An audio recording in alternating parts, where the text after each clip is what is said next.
Hello everyone, this is going to be a quick video on where to go to look at your tax information, including your withholdings. So beginning on your home page, you're just going to scroll down under quick links all the way to you see under my pay withholdings.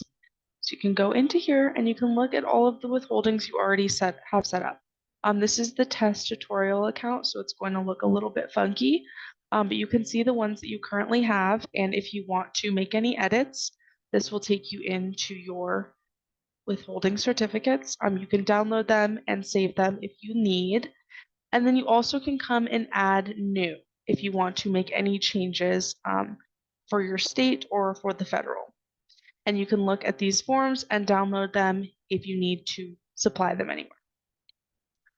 So that is where you can find it from the home page. Also, if you come up here to the little hamburger icon, you click under My Pay, Forms, Withholding. We have a separate video on how to access your W-2, but just so you know, this is also here.